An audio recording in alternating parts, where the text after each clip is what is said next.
Bonjour à tous et bienvenue sur la chaîne TSLI Sécurité. On continue sur cette formation SIAP 1 avec toujours la première partie, donc le feu et ses conséquences.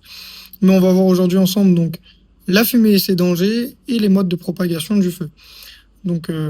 Un chapitre qui devrait être assez court, mais qui est très important pour comprendre un petit peu tous ces phénomènes. Et donc, on voit la fumée et ses dangers. Donc, les fumées sont la principale cause de mortalité en cas d'incendie. C'est environ 85% des décès liés aux incendies qui sont dus à l'inhalation de fumée et non aux brûlures. En effet, dans les fumées, il y a des gaz toxiques et ça va avoir un effet sur les personnes. Donc, ça peut créer des brûlures internes par inhalation. Donc, l'air chaud peut endommager les voies respiratoires. On peut avoir aussi une baisse de visibilité parce que la fumée, elle est opaque et elle rend l'évacuation difficile. Et en plus, ça augmente le risque de panique.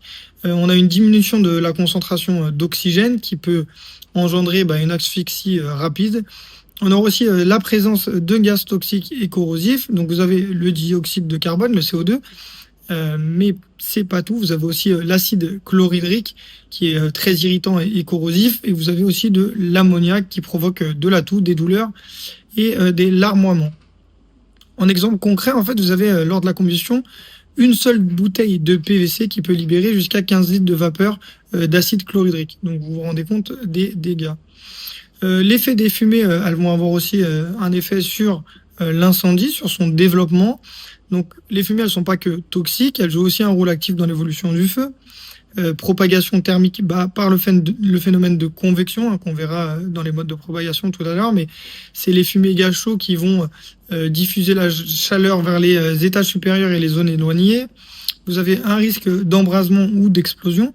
Donc en milieu clos ou mal ventilé, les fumées chargées en gaz brûlés, elles peuvent provoquer d'une part, un embrasement généralisé éclair qu'on appellera le flashover.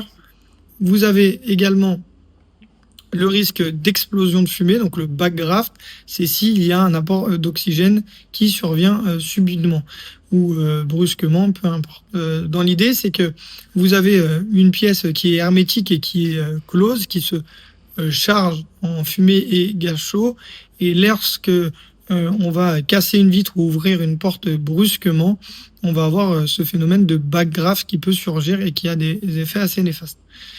Donc, les caractéristiques des fumées, elles sont toxiques.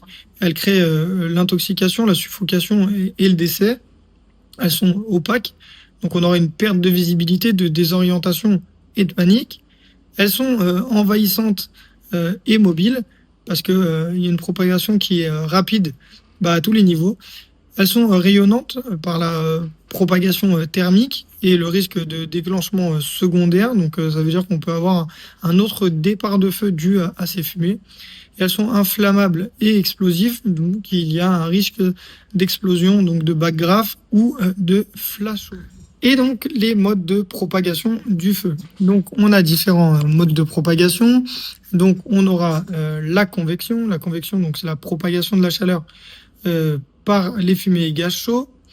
Donc les fumées chaudes vont monter et ça peut créer un nouveau départ de feu, ou en tout cas propager celui qui existe déjà. On aura la conduction. La conduction, c'est la propagation de la chaleur par la masse des matériaux. Donc vous imaginez un tuyau en cuivre qui passera d'une pièce à une autre.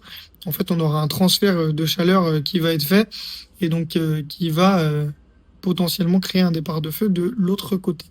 On a le rayonnement, donc c'est la propagation de la chaleur par des ondes électromagnétiques. Pareil, même phénomène dans le sens où le feu il va dégager de la chaleur. Cette chaleur, elle va commencer à développer de la chaleur sur un combustible. Ce combustible-là, il va chauffer jusqu'à une température où il s'enflammera et donc créera un nouveau départ de feu peut-être, ou en tout cas permettra d'accentuer celui qui est déjà. Et même phénomène pour la projection. La projection, donc c'est un déplacement de substance en combustion. On aura donc par les liquides. Les liquides, c'est l'écoulement de liquide en feu. Donc là, on aura l'épandage. Ensuite, on aura les solides, donc c'est la propagation par transport, excusez-moi, de particules incandescentes, et par les gaz, parce que les gaz, on a la lame de gaz qui peut se déplacer et sera enflammée à distance plus ou moins éloignée du foyer. Donc voilà pour ces modes de propagation, donc à connaître par cœur, de la révision pour ceux qui sont déjà en poste, et ceux qui vont passer l'examen, eh ben, il faut le connaître, c'est important. Et ceux qui découvrent la formation SIAP, ou en tout cas euh, la suivent actuellement, eh ben, ça va vous suivre tout le long de votre formation.